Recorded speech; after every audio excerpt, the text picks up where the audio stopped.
It is not the first night screams have rung through the halls of Ashbury Manor. It will not be the last. The shrieks of his mother and brother pierce the boy's ears as he darts down the hallways of his ancestral home.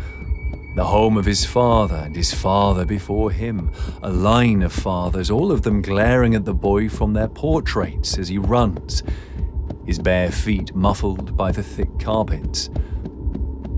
His brother is not screaming anymore. His mother is. He knows that she has gone mad. Papa said so, and everyone in the village knows it. She calls his name.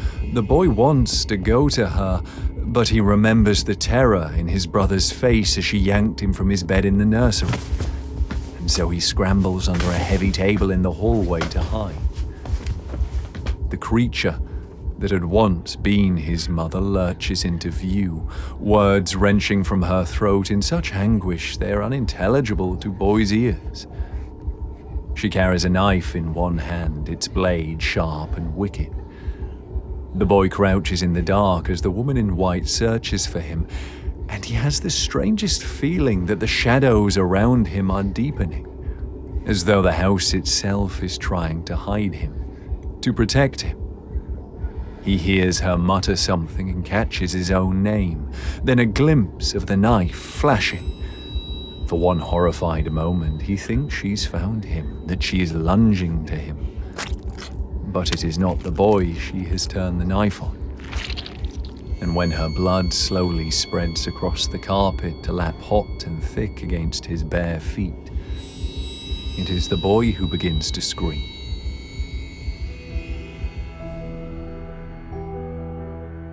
Realm presents Beatrix Greene. Episode 1.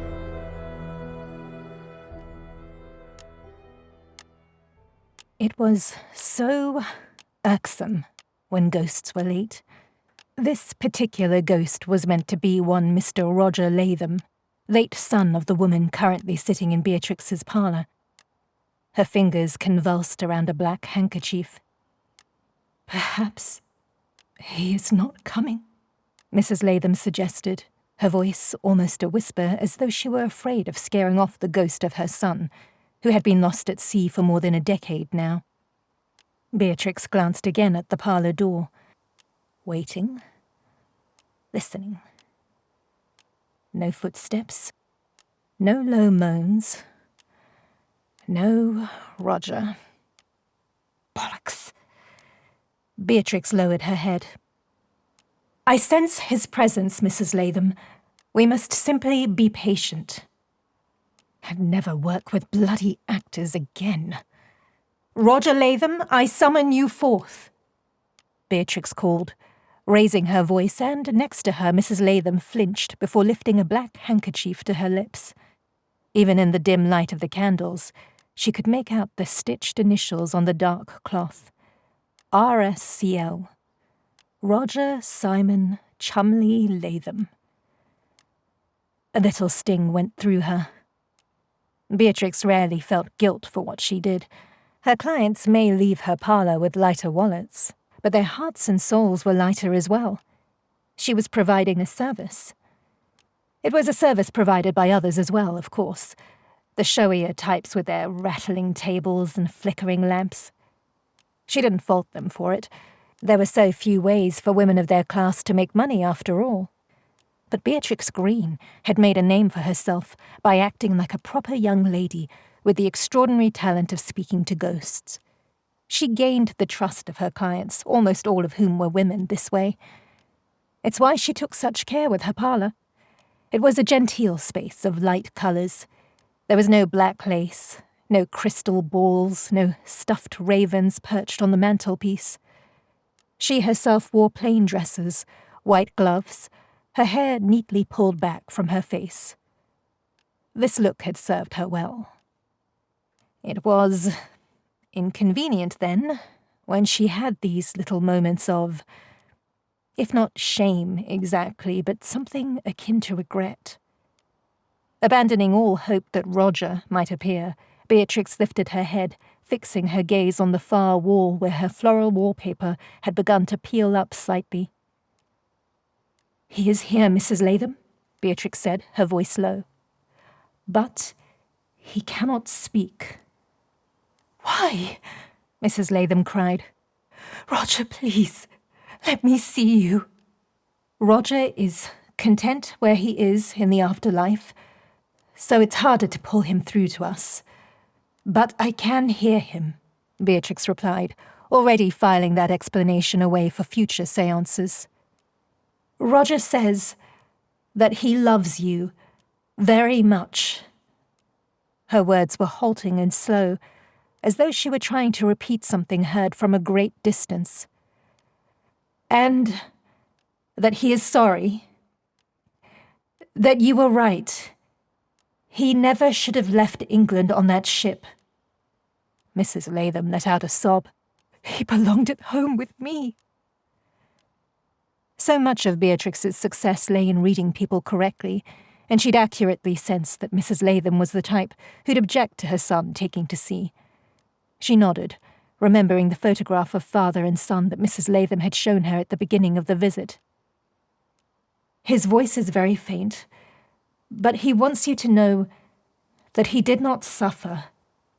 His death was quick and painless, and he has been embraced by his father."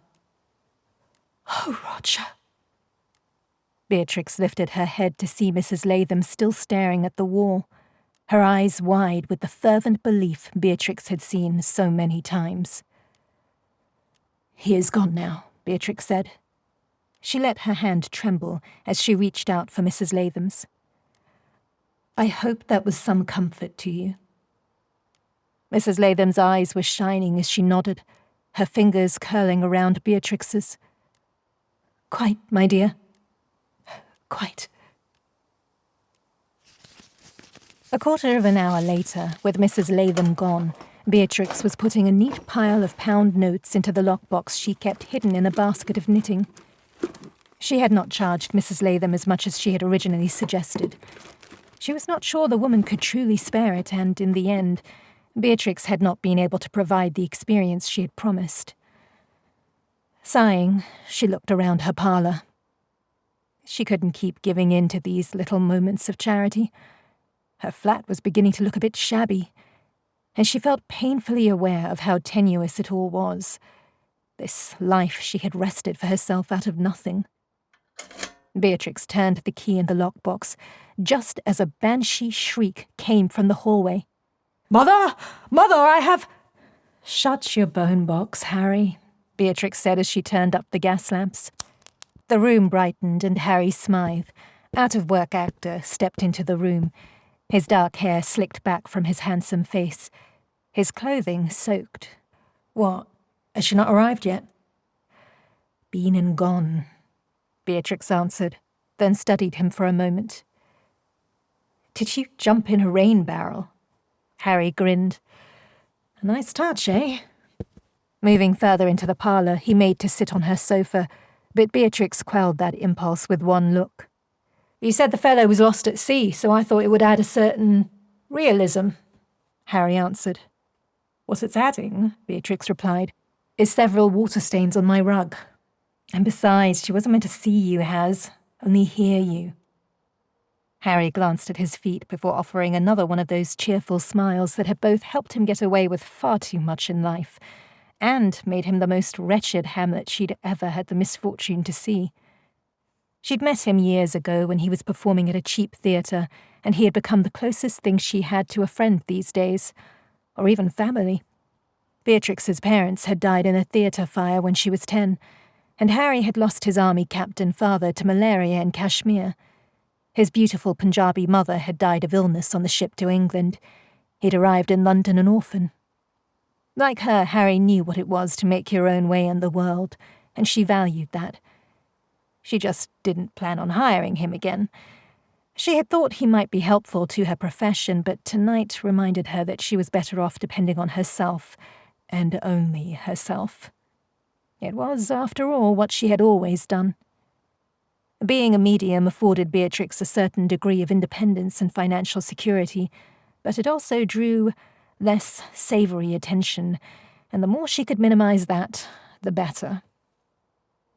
She just couldn't tell him tonight. She was tired, and a faint headache was building behind her eyes. What she needed was a cup of tea and bed. Beatrix pressed a few coins into Harry's hand. "For your trouble," she told him, and he had the decency to look chastised. "I'm sorry I was late. I was getting into character." He gestured toward himself and glanced around her flat. "You run a real nice show, Bea. Elegant. It's good. Keeps your head down. Some of these other ones have gotten dodgy, have you heard? Like those Italian fellows." Beatrix nodded. "The Facinelli brothers," she said. They were neither brothers nor Italian, but Beatrix had heard of their seances. Extravagant affairs with red velvet and masks and black candles. Well, they were rumbled. Some bloke showed everyone the wires they were using to lift things, the phonograph they'd hidden to make noises. Bobbies ended up taking them in. Didn't hold them, but they had to give back every penny. Ask me, they're lucky it weren't worse." Shaking his head, Harry reached into his coat pocket and pulled out a pamphlet. "Pretty sure this is the gent that did it all," he said. "Someone was handing these out on the street outside the Rose and Bell this evening." At the mention of Harry's favourite pub, Beatrix smirked. "And here I thought you were late because you were busy committing yourself to the part of Roger Latham." Harry had the good grace to look a little sheepish as she plucked the pamphlet from his hand. The paper was damp, thanks to Harry's attempts at artistic integrity, and the ink had smudged in some places, but this was not the cheap sort of handbill she was used to seeing. Beatrix studied the words, feeling her eyebrows creep up. "It is my belief that this great age in which we find ourselves is one of science and of learning, of intellect and progress rather than superstitions. These so-called mediums are nothing more than frauds who appeal to that most primal and most vulnerable of human desires, the desire to know there is in fact life after death. And I have made it my mission to expose every one of their ilk for the lies they are." "He calls himself a scientist, but seems like he's just a posh git with too much time on his hands if you ask me," Harry offered. "He certainly has a high opinion of himself, this James Walker," Beatrix murmured as she took in the illustrations of the various tricks of her trade. The wires, the mirrors, the secret devices under tables that could produce knocking sounds or wobble the furniture. And there, at the bottom, was an invitation in large, bold lettering. "Saturday, the Shepherdess Theatre. See James Walker reveal the deceit and trickery of spiritualists and mediums." Beatrix considered. The last thing she wanted or needed was for this man to be aware of her. But curiosity had always been one of her stronger vices. And didn't it make sense to know one's enemies? Besides, if he had already come after the Facinellis, he might sniff her out soon enough.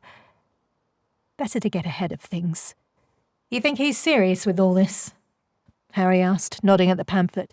"Exposing every medium in London." "I think, Harry," Beatrix said, putting the pamphlet on the table, "that you and I have a lecture to attend."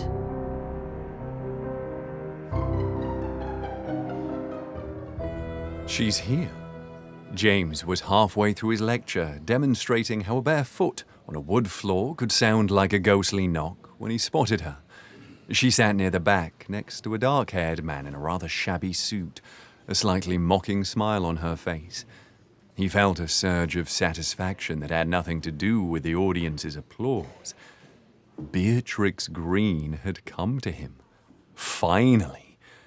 Her name was whispered in nearly every occult circle, her powers reportedly impressive. He had tried more than once to meet her. He even went so far as to seek out her flat, where he'd seen her walking a client to a carriage, and was surprised by how ordinary she seemed. She could have been a Sunday school teacher, for heaven's sake. James had hoped to attend one of her readings, but while the other charlatans and hucksters liked to perform for groups, she was more selective. Beatrix Greene had remained tantalizingly out of reach. Until now. Finally, he thought again. It can begin. He turned back toward the audience, resting a hand on a large wooden box. This, ladies and gentlemen, is a spirit cabinet. As you can see, it's little more than a box with a curtain, and often... He swept the curtain aside. There's a bell or some other musical instrument inside. A practice medium will spin a tale about how it's been in his or her family for 100 years, that it contains portals to other realms. Rest assured, it does nothing of the sort. James reached down into his leather carrying case and pulled out a length of rope. But any medium worth their salt wants to put on a show for you, and I shall do the same. He looked out into the audience again, his eyes meeting Miss Greene's. Madam, may I beg your assistance? For a moment, James thought she might refuse. The gentleman sitting next to her clearly thought she should, shooting her a look and shaking his head. But she rose to her feet, wrapping a calico shawl around her as she made her way into the aisle. There were no murmurs of recognition in the crowd, another sign of her discretion in her work. Then she was before him. He realized she was tall. He still had several inches on her, enough so that she had to tilt her face up to look at him. Her eyes a particularly pretty shade of hazel, dark blonde hair pulled back from a lovely pale face. And when her gaze met his, direct more than a little amused, James found he had a hard time looking away. If you would be so kind as to bind my wrists, he said, offering her the rope. Beatrix took it in her gloved hands, her eyebrows raised. I was unaware I would get to see a magic act alongside scientific demonstrations. The crowd chuckled, and James did his best to smile as well, holding out his wrists. Most of what we've called magic is science, madam, as I will soon prove. I do so enjoy having a man prove things to me, she said, her voice sickly sweet, her hazel eyes flashing. As she tied his wrists, she gave an extra jerk to the rope, making the knot tight enough that he winced. Will this do? She asked innocently, and James gave her a grin that was closer to a grimace. Very well, thank you. Now you, sir. James indicated an older gentleman seated in the front row. Will you ensure this rope is indeed inescapable? The fellow did so, nodding with satisfaction before returning to his seat. Beatrix made to do the same, but James lifted his bound hands. Please, Miss Greene, he said. Stay. How on earth does he know my name? Beatrix stood at the edge of the stage, cursing her curiosity, cursing her own sense of perverse humour that had decided to play along with this Mr. Walker. She looked back at Harry and saw her own alarm written on his face. Told ya, he mouthed. Fighting to keep calm, she turned to watch Mr. Walker. She'd been expecting an older gentleman, reedy and pale, but Mr. Walker was young, robust even. His shoulders strained the seams of his black suit. Dark hair, just a touch too long, framed his face, and dark stubble ran along his jaw. A slight crookedness at the bridge of the nose added character to his traditionally handsome face, and, when he looked at her, his eyes were very blue. Nothing like she'd expected at all, really. Beatrix watched him as he approached the spirit cabinet. She knew what he was planning. He would demonstrate that mediums could easily get out of their bonds to perform the cabinet's tricks within, then slip back into the knots, proving they'd been tied up the entire time. Well, Beatrix thought with a smirk, he'd had the devil's own time getting out of her knots.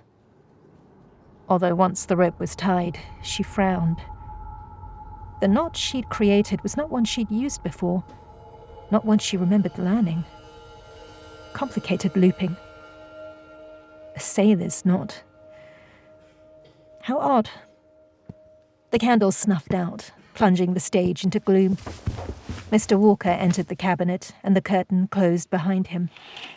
Beatrix could feel the entire theatre holding its breath. All was silent in the cabinet, and Beatrix bit back a smile as she imagined him in there, frantically struggling with the rope. There was a sudden gasp from the crowd.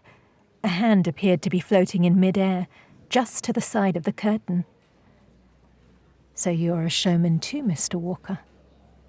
It disappeared, followed by a bell ringing through the silence. On and on it went, for several minutes. Then from inside the cabinet, Mr. Walker called out, "Madam, if you'd please open the curtain." Beatrix pulled back the fabric without even the slightest hint of a flourish. She'd be damned if he made her his chorus girl. But the sight of Mr. Walker standing there, his hands still firmly bound, was a show all on its own. The audience burst into rapturous applause, some even coming to their feet. Mr. Walker nodded at her and then walked back to center stage as the theatre lads began relighting the candles. He began demonstrating how he had gotten free of the knots, contorting his hands and fingers to remove the ropes from his wrist, and then easily slipping them back on. "Nothing more than a simple sleight of hand." He gave a gentlemanly shrug. More applause, more Mr. Walker smiling, and Beatrix could not help but say, "So you maintain that all mediums are practiced in this particular art of contortion?" Mr. Walker looked back at her as though he'd forgotten she was there.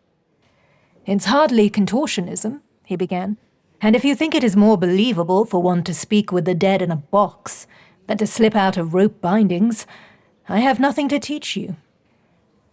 Madame Renata, a woman approaching her 80th year, can bend her wrists out of bindings so as to trick people? His expression darkened as he stepped closer to her. Many people had probably backed up in the face of that glare.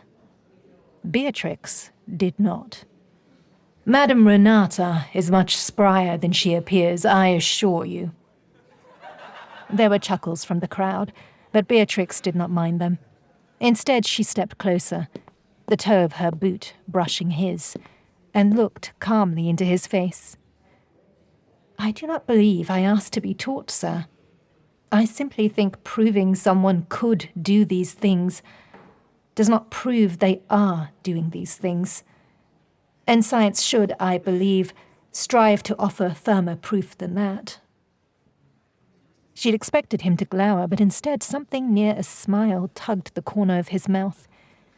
That was somehow far more disconcerting than if he'd been all bluster and anger.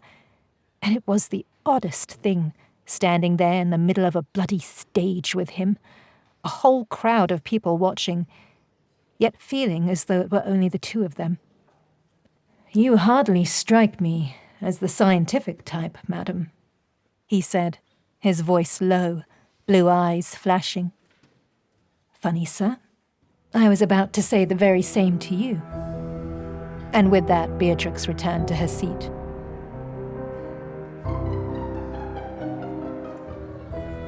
"Well, what next, Bea?" Harry asked. "Hornet's nest you'd like to knock over? Bear's ass you'd like to poke?" He lent her his arm as they left the theatre and stepped onto the crowded street. Beatrix pulled her shawl tight around her. Late afternoon in October meant the sky was near dark and the chill went straight to your bones. "Honestly, Harry, he was baiting me. The man needed to be taken down a peg." Harry shook his head and sighed. "I'll get us a hackney then," he said, and moved away to hail one. Beatrix knew Harry was right, but she knew she'd have done it all over again if given the chance. After all, Mr. Walker was after her independence, her livelihood. She'd had to defend it. But now he would most likely look to expose her next, and she would have no one to blame but herself. "Miss Greene." Beatrix looked up to see Mr. James Walker standing before her, as though he'd suddenly emerged from the mist. "Well, that was sooner than expected." "Mr. Walker," she replied, and then, before she could help herself, "You know me. You used my name just now, and also in the theatre." He studied her. "Of course I know who you are. The famous Beatrix Greene. The lady medium, discreet and demure. Although, I must say, after today I'm not sure how well those two words apply to you." I shall take that as a compliment rather than an insult. Perhaps I meant it as a compliment. They stood there for a moment, looking at one another, and Beatrix wondered why she wasn't walking away. Harry clearly wondered it too. Bloody hell, he muttered as he approached. I've got a hack, Bea. Let's get out of here. Ah, Mr. Walker said, looking past her and Harry to where their hackney waited. Might I trouble you, both of you, for a bit more of your time? Miss Greene, my club is only down this way. He gestured to a small, narrow street off the main thoroughfare and smiled at her, his harsh features softening. It's a bit eccentric. I assure you no one will mind your presence. Beatrix had 1,000 reasons to say no, but the word would not quite come. She looked at Harry, who shrugged. Never been inside a gentleman's club, he offered. Beatrix snorted. Well, nor have I. But there's a first time for everything, I suppose. She placed her hand in the crook of Harry's elbow, and the two of them followed Mr. Walker down the narrow laneway. Beatrix glanced skyward. The buildings were so close together she could only see the barest sliver of twilight. Lamps flickered in steel cages affixed to the stone, casting odd shadows on the wide stone steps leading up to a heavy door. They walked up the stairs. The brass plaque on the door was so begrimed with soot and age that she couldn't make anything out except the word gentleman. Mr. Walker turned to the ancient iron handle, pushed open the door with a creak and gestured for Beatrix and Harry to follow. Their host paused in the entryway to remove his hat, then led them through another set of intricately carved doors with panes of coloured glass. Beatrix gasped. This place is extraordinary, she exclaimed, and Mr. Walker seemed to hide a smile.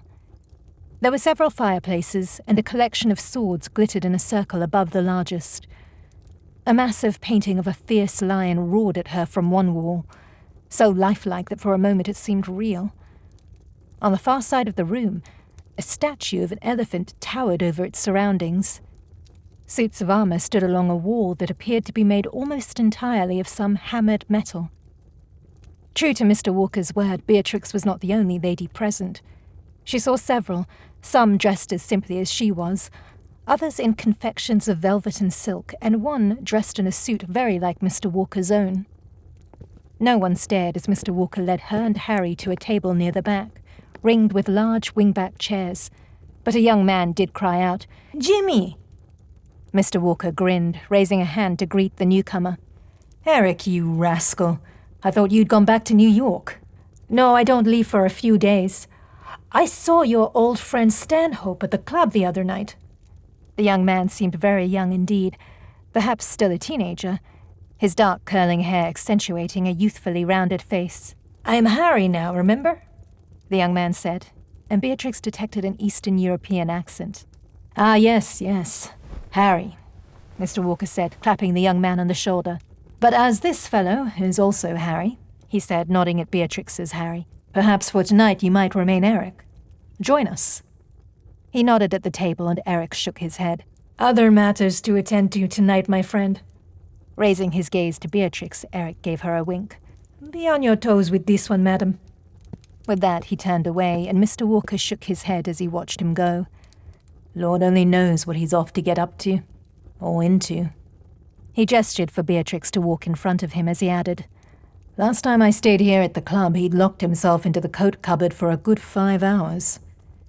Beatrix fought down a grin at the thought of a man trapped in a cupboard and took a seat across from Mr. Walker and next to Harry. Mr. Walker signaled to someone in the corner.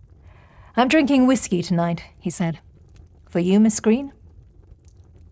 "Same," she said. He raised an eyebrow but didn't object. A man in black brought a tray to their table with a crystal decanter and 4 tumblers, and once they all had their drinks, Mr. Walker sat back in his seat. "So," he said, "tell me about yourself, Miss Greene." Beatrix laughed and lifted her glass to her lips. "If we're going to drink whiskey in a private club together, you might as well call me Beatrix." He tilted his glass at her in acknowledgement. "Then I must be James." James. It suited him, that stolid, sensible name. No doubt one of a long line of Jameses going back hundreds of years.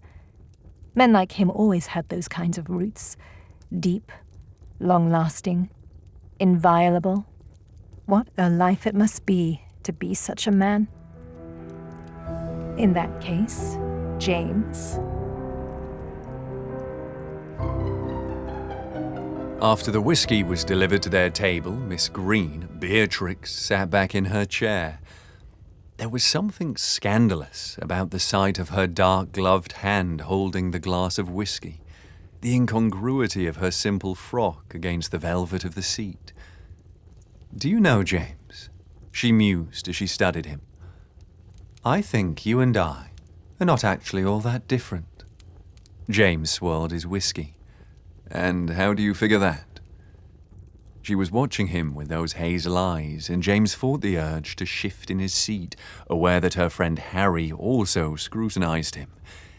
He had the unsettling feeling she could see more than he wanted to reveal. "We both provide comfort to people," she said, and took another sip of her drink before leaning forward. "People come to me to know that there is life after death, that their loved ones still think of them. And for you, people find comfort in the fact that life simply ends, that the sounds they hear in their houses are merely the wind or a stray branch against a window, that their minds conjure footsteps on the stairs. In exposing mediums as frauds, you assure people that the world is as it seems and that there is nothing more beyond its scope." She smiled as she finished her speech, and James found himself wishing that this version of himself she'd so succinctly skewered was in fact the real him. It would have made things a great deal simpler. "You misunderstand me," he said now, throwing back his drink. "I am not interested in disproving people like the Farcinelli brothers, because I believe that contact with the other side is impossible. On the contrary, I have spent my life looking for someone who actually possesses that skill. In fact, Beatrix," he leaned forward, "I suspect you may be exactly who I've been looking for all these years." He had surprised her, though she tried to hide it. Her face remained carefully bemused as she smirked and said, "I bet you say that to all the girls." She set her glass down on the table with a decisive thunk. "I'm disappointed, Mr. Walker. This was not the approach I saw you taking." "Approach?" James asked, brow furrowing. "Oh, Miss Greene, I have ruined the careers of dozens of your colleagues, but you, I believe, are the genuine article," she said in a rather poor imitation of his voice. "And now that I've earned your trust, surely you can put on a demonstration for me, and then I can ruin you as well." James could only stare at her as she abruptly turned to her companion and stood. "Come, Harry, we should be going." James rose to his feet hastily. "Wait, please. I did not bring you here to quarrel," he said. Beatrix paused, her eyebrows raised. "And yet we have done little but, so you might understand my confusion. This is no trick, I assure you," James went on. "It is a proposal, if you will." "A proposal?" The eyebrows rose higher, but she sank back into her seat, clearly interested, and James and Harry followed suit. "I wish for you to accompany me to a reportedly haunted house in Derbyshire. Ashbury Manor." Ashbury Manor. How long had it taken him to speak of it without flinching? Years, nearly his whole life. It would be behind him soon, but only if he could convince Beatrix Greene to join him at the manor. "And so you want me to go to this place and what? Commune with the other side and walk straight into your trap?" "There is no trap, I assure you." Beatrix looked at him, silent, wary. James stumbled to find the right words. "I desire proof as to whether the place is haunted, and for that I require assistance. I wish to hire you, as well as 2 others, a writer and a photographer, both of whom have experience in the spiritual realms." He had her full attention now. She was holding herself very still, but James could see a pink flush rising up her neck, the way her fingers fiddled with the fringe on her shawl. "This is no scheme, Miss Greene," he said again.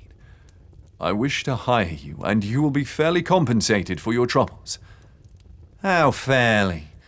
the young man beside her asked, folding his hands over his stomach as he stretched out in his seat. James took a deep breath. If she rejected his offer, even with the amount of money he was willing to spend, he was not sure there would be any recourse. The hook must be well baited. "I could pay you £100, he said. Harry muttered a curse under his breath and his eyes went wide, but Miss Greene remained composed as ever. £100, Harry repeated. "For one night at Ashbury Manor." "To prove it's haunted, or to disprove it," James said, sitting back in his chair, trying not to betray his anticipation. "Either way makes no difference to me. I simply want to know." This was the last card he had to play. He was offering her more money than she could hope to earn in years, and for a woman like Miss Greene, that money meant independence. There was a pause as Beatrix considered. "Very well, Mr. Walker," Beatrix said, offering him her gloved hand to shake. James resisted sinking into his chair in overwhelming relief and took her hand. "A night at Ashbury Manor, £100. She paused. £100, she continued, and James had the notion she was almost holding her breath. "For my services. Another 100 for my various expenses that may be incurred." He did not even flinch. "Done." James saw Beatrix's throat move as she swallowed, but then she gave a brisk nod. £200 then, she replied, "and proof of either ghostly existence or simply creaky floors." She smiled a little. "And I must say, I feel I am getting the better part of this bargain." "Perhaps you are, Miss Greene," he acknowledged. "Perhaps you are." An hour or so later, Beatrix unlocked her front door, her mind still reeling. What an odd yet exhilarating night it had been. And what a challenge lay before her. She would need to learn more about Ashbury Manor before she left, Beatrix thought as she moved into the front room of her flat. And that would be a challenge, as James had said he was sending his carriage for her and Harry in the morning. Something shifted out of the corner of her eye, and Beatrix froze. There was a shadow flickering amid the gloom in her hallway. A shadow in the shape of a man. Heart pounding, she took a step in its direction. The shape neither wavered nor became clearer, but she could hear something now. A sound like the trickle of water, and something lower, raspier, whispering. The same words running together, garbled and hushed as though the speaker had a mouthful of water. Hand trembling, Beatrix hurried to the wall to turn on her lamps. The room blazed to light. The shadow was gone, but there was something black on the hallway carpet. Beatrix moved to pick it up and gasped as cold water seeped through the side of her boot. She touched the carpet. It was soaked through and smelled of sea brine. Lifting her fingers to her lips, she gave them the barest taste. Salt water. She grabbed the item on the carpet. It was also sopping wet, and there was something under her thumb. It was a monogram. RSCL.